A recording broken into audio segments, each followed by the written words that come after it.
రాజుగారు మారు వేషంలో వెళుతున్నారు. ఇందులో ఏదో గమ్మత్తు ఉండాలి. అక్క ఫోన్ ఉండు ఉండు. కొనుక్కుని మొట్టమొదటి రోజు 14 ఎవరక్క? ఇంకెవరు? మన సుపుత్రుడు. Hello sir. ఆమా నమస్తే సార్. నా పేరు పద్మావతి అండి. నన్ను మీరు పద్మమ్మ అని పిలుస్తారు.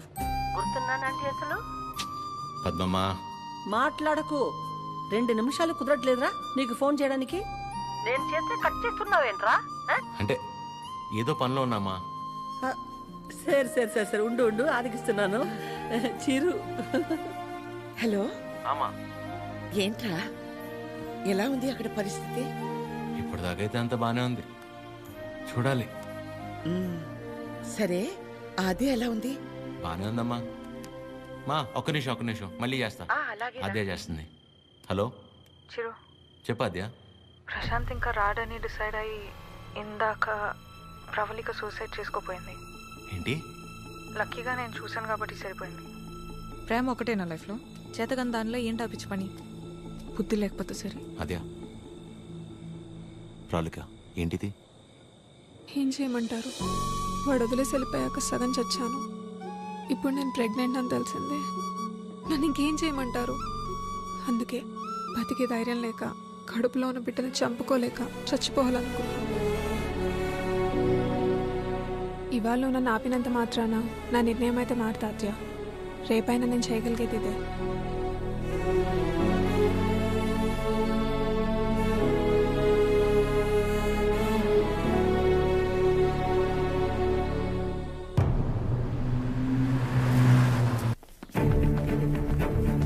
ప్రశాంత్ ప్రశాంత్. అమ్మా దీని పేరు ప్రాలిక. ప్రశాంత్ ప్రేమించి పెళ్లి చేసుకుంది తిన్నే. బాబు మీరు అనుకున్నట్టు ఏం జరగదు. ఆయన వచ్చేలోపు వెళ్ళిపోండి. అమ్మా నేను చెప్పేది ఒకసారి. అమ్మగారు ఎత్తుంటే అర్థం కావట్లేదా? వెళ్ళిపో. నువ్వు ఉండవే. అమ్మ తన పరిస్థితి తెలిస్తే మీరు ఇలా మాట్లాడరు. రేయ్ బయట నెట్టండి రా. పదండి. ఏయ్ ముట్టుకుంటే పగిలి. ఏయ్ పడిపోతుంది.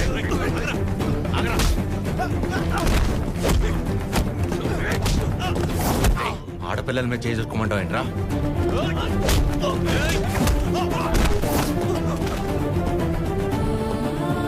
ప్రేమించేటప్పుడు మీ అబ్బాయి కళ్ళల్లో ఉన్న కంగారు పెళ్లి చేసుకుని వదిలేసాక ఇంత కూడా లేదంటమ్మా.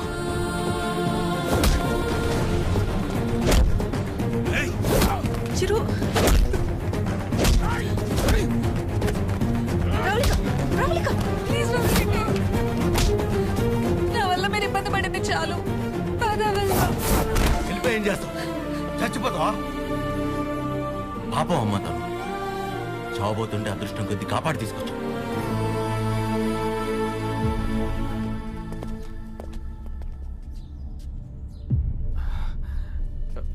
నాన్న ఒక్క నిమిషం నాన్న, నేను పంపించేస్తాను. మీరు ఉండండి. బ్రదర్ మీకు ఆల్రెడీ చెప్పాను కదా, బయలుదేరండి బ్రదర్. పెద్ద ప్రాబ్లం అయిపోతుంది, బయలుదేరండి ప్లీజ్. ప్రవళిక చెప్పేది అర్థం చేసుకో. నా మాట విని ఇక్కడి నుంచి వెళ్ళిపోండి.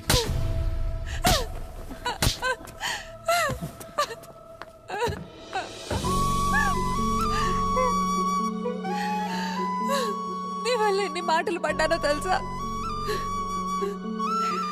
నేను నీ వెంట పడ్డానా? ప్రేమించమని అడిగానా? పెళ్లి చేసుకోమని చెప్పానా? ఎంత నమ్మాను రా నిన్ను.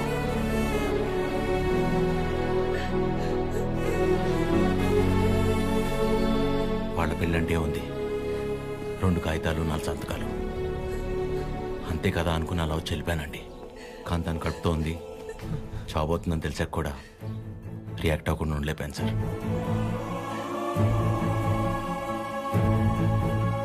అయినా ఇదంతా జరిగింది నా వల్లే కాబట్టి ముందు నన్ను చంపేయండి, తర్వాత మీ ఇష్టం. ఏ భార్య అయినా తన తల్లి కాబోతుందన్న విషయం ముందు తన భర్తకే చెప్పాలనుకుంటుంది. మీకు మీ ఆవిడ అలాగే చెప్పుంటారు. అలాంటిది నేను ఎవరో మూడోవాడిని. నేను చెప్తే కానీ తెలుసుకోలేని పరిస్థితిలో ఉన్నాడు సార్ మీ అబ్బాయి.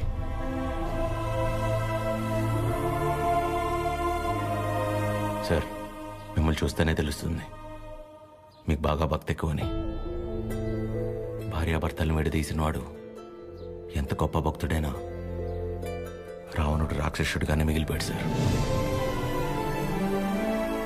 బాబు, నా కొడుకు కడుపులో ఉన్నప్పుడు వాడింక బతకడని డాక్టర్ తేల్చి చెప్పేశారు.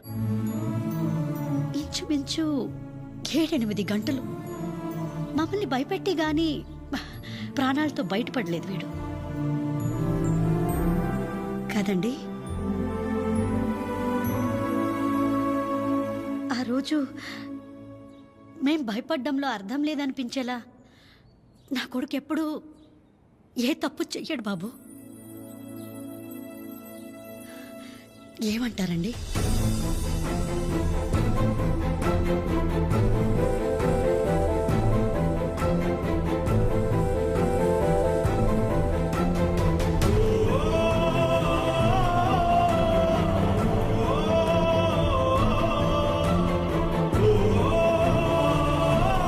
అమ్మాయి జాగ్రత్త.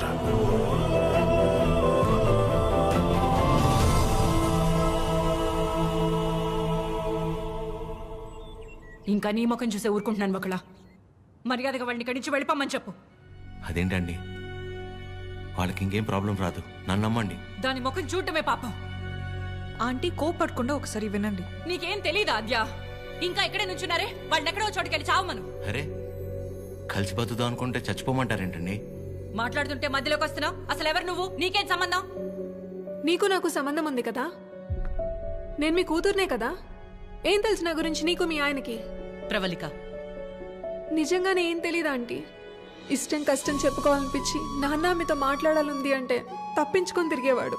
ఎక్కడ ఏం అడుగుతానో ఏం చెప్తానో అని. ఇక ఈవిడ మైండ్ సెట్కి తగినట్టుగానే నేను ఉండాలి. ఇంట్లో ఆడపిల్ల కన్నీళ్లు తుడవడానికి చేతులు రానప్పుడు మాటలు కూడా రాకూడదమ్మా. ఎవరో ఆడదైనా తన ఇంట్లో మనిషి అనుకొని కన్నీళ్లు తుడవాలనుకునేవాడికి ఏ సంబంధం ఉండక్కర్లేదమ్మా.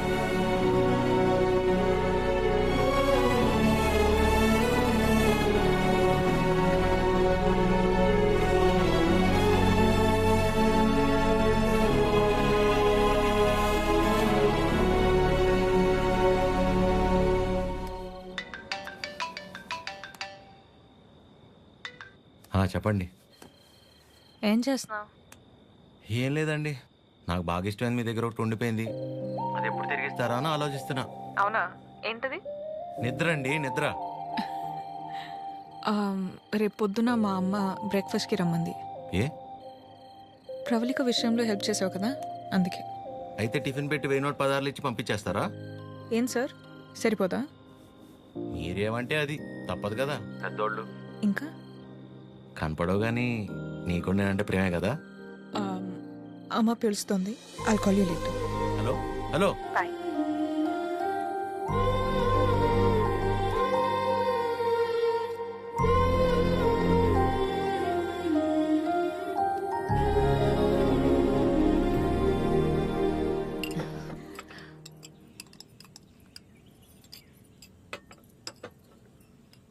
ఏదున్నా ఫ్యాక్టరీలో మాట్లాడి అట్నుంచటే పంపించేస్తాను తప్ప ఇంటిదాకా ఎవరైనా రావటం చాలా రేర్.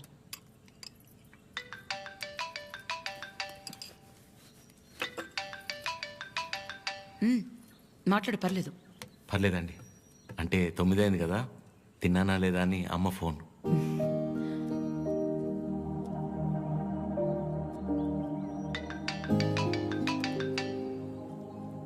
పద్మమ్మ సేమ్, తిన్నానా లేదా అని.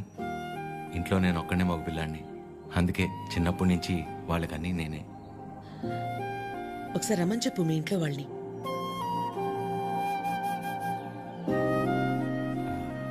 పర్లేదండి. పర్లేదేంటి, రమ్మను. వాళ్ళు ఫ్యాక్టరీ చూసినట్టు ఉంటుంది, నేను ఒకసారి వాళ్ళని కలిసినట్టు కూడా ఉంటుంది. ఏమద్యా? అవునమ్మా, రామని చెప్పండి. సరే అండి.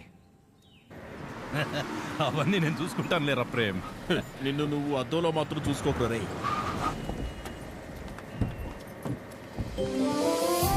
చిరు, ఎలా ఉన్నావురా? బాగున్నామా? నువ్వు లేకుండా ఇంట్లో ఏం తోచట్లేదు నాన్న. టైంకి తింటున్నావా? ఇక్కడంతా బానే ఉందిగా. ఎక్కడ ఉంటున్నావు? షూ. అన్నీ ఇప్పుడే చెప్పాలా, తర్వాత చెప్పచ్చా? సరే తర్వాత మాట్లాడుకుందాం. ఒకల గారు, నమస్తే. నమస్తే. లక్ష్మమ్మ, పద్మమ్మ, శారదమ్మ, శాంతమ్మ, గౌరమ్మ. అందరూ అమ్మలే సరే, ఇంతకీ అసలు అమ్మెవరో? కడుపులో 9 నెలలు మోసాను కాబట్టి సీనియర్ అనే తప్ప వాడి విషయంలో అందరూ ఈక్వలే. ఆద్య ఎక్కడ? అంటే పద్మమ్మ అందరినీ బాగా కలిపేసుకుంటుంది అనమాట. కీర్తన పెళ్లి జరిగింది కదండి, అక్కడ కలిశారనమాట. అంతే కదా? ఇంట్లో ఉంది. Hello aunty. నమస్తే.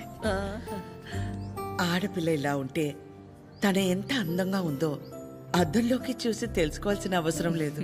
తనని చూసే వాళ్ళ కళ్ళలోకి చూస్తే చాలు. నా దిష్టే తగిలేలా ఉంది. ఆద్య, నీకోసం పనీర్ జిలేబీ. డబ్బా ఇవ్వకపోయినా పర్లేదు, మొత్తం తినేసాయి.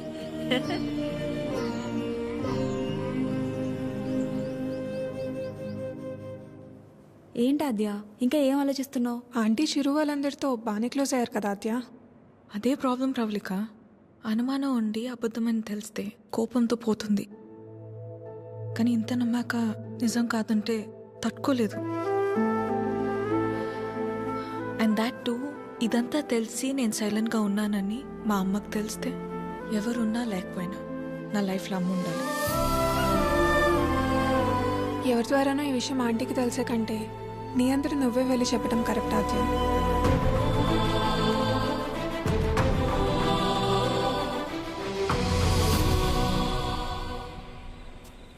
ఆ గొలుసు కొనడానికి మా లక్ష్మి 4 షాపులు తిరిగింది. ఫ్యాక్టరీ వర్కర్స్ లా కాకుండా ఫ్యామిలీ మెంబర్స్ లా చూసుకుంటున్నారు. ఇక్కడ పనిచేసే వాళ్ళ పిల్లల చదువులు, వాళ్ళ మంచిళ్లే కాక ఇప్పుడు వాళ్ళందరికీ ఇళ్ళు ఉన్నోళ్ళందరికీ ఇలా ఇవ్వాలన్న ఆలోచన ఉండాలని లేదు కదా భయ్యా. చాలా థ్యాంక్స్ మేడం, మాకెంతో చేస్తున్నారు. మా మేడం చాలా గ్రేట్ భయ్యా.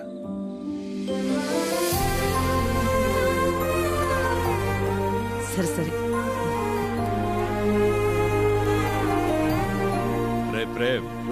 ఫుడ్ ఐటమ్స్ లో ఏం బాగున్నాయి రా? అన్నిటికంటే నువ్వు రా అన్నది బాగుందిరా. కూర్చోండి ఆంటీ. ఏంటి అందరూ చాలా సీరియస్గా మాట్లాడుకుంటున్నారు? ఏం లేదు, నీ గురించే. ఫ్రిడ్జ్లో పెరుగు ప్యాకెట్ పెట్టడం మర్చిపోతేనే మేమందరం కలిసి 10 నిమిషాలు మాట్లాడతాము దాని గురించి.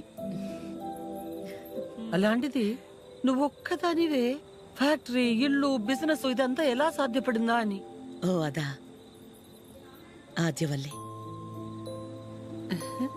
లైఫ్లో ఇంక హోప్ లేదు, అంతా అయిపోయిందనుకున్నాను. అప్పుడు ఆద్యకి 8 ఏళ్ళు. ఒకరోజు నా దగ్గరికి వచ్చి, అమ్మా నేనేమైనా తప్పు చేశానా అంది. నువ్వు తప్పు చేయడం ఏంటి అంటే ఏమందో తెలుసా? నేనే నీ ప్రపంచం అంటావు కదమ్మా, నువ్వెలా ఉన్నా అది నా వల్లే కదా. నువ్విలా ఉన్నావంటే నేనేదైనా తప్పు చేసుంటే చెప్పు, ఇంకెప్పుడు చెయ్యను అంది. ఆ క్షణం అనిపించింది ఇంకెప్పుడు తన నా దగ్గరికి వచ్చి అలా అడిగేలా నేనెప్పుడు ఉండకూడదని.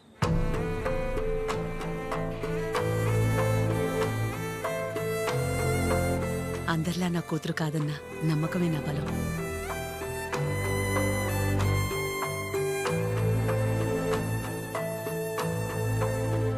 మీ బలం మీ చిరు, మీ పెంపకం తన ప్రవర్తనలో కనిపిస్తుంది. చాలా బాగా పెంచారు మీ చిరుని. చిరు, ఇంతమంది ఆడవాళ్ల మధ్య పెరగడం నీ అదృష్టం.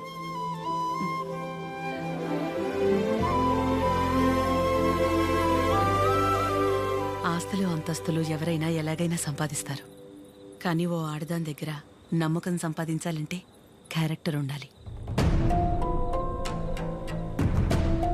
ఎలాంటి పరిస్థితుల్లోనూ ఏ కారణం చేత నీ వల్ల వాళ్ళకి ఏమచ్చా రానివ్వదు.